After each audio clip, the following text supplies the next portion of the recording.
Hello అండి. ఈరోజు నేను మీ ముందుకు తీసుకొచ్చిన రెసిపీ వచ్చేసి అటుకుల ఉప్మా. ఎంతో టేస్టీగా ఉంటుంది. ఇది చూసి ఒకసారి ట్రై చేయండి.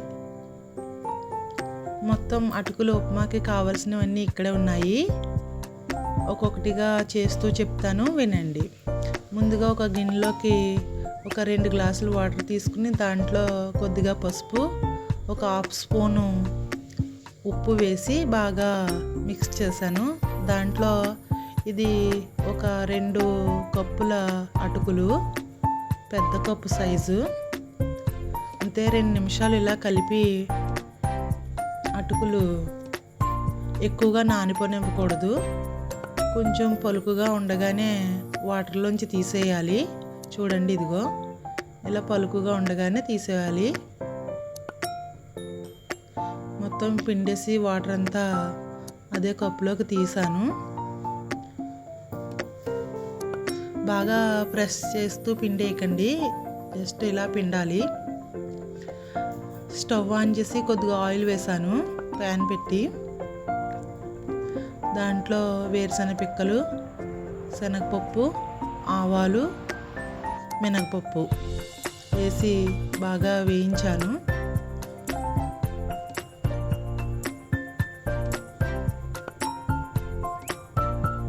వేగిన తర్వాత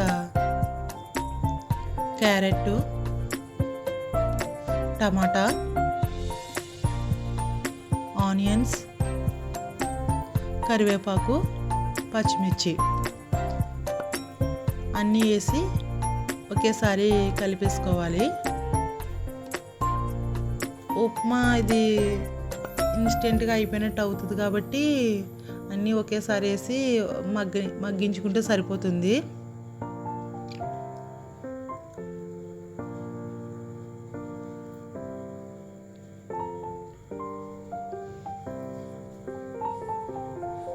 ఆనియన్స్ అవి బాగా వేగాయి. ఇందులో ఒక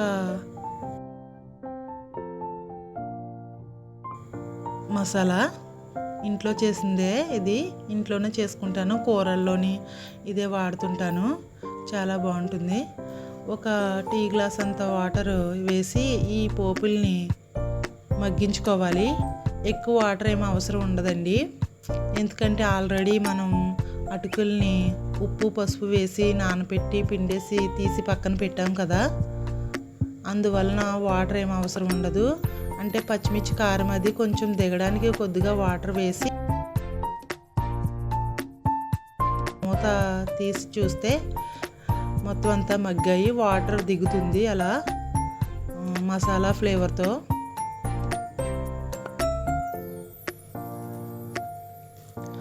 అటుకుల్లో ఆల్రెడీ ఉప్పు వేసాను కాబట్టి దీంట్లో కొద్దిగానే వేసాను. మీ టేస్ట్కి సరిపడా వేసుకోండి సాల్ట్. ఇలా తీస్తే మధ్యలోకి వాటర్ వచ్చింది కదా, అలా కొద్దిగా వస్తే సరిపోతుందండి.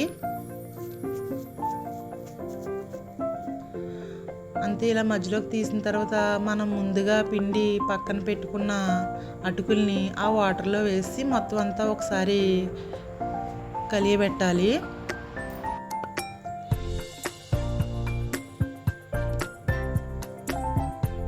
ఇందులో వాటర్ ఏమి లేదు కాబట్టి చిన్న మంట పెట్టండి, పెద్ద మంటమే పెట్టకూడదు.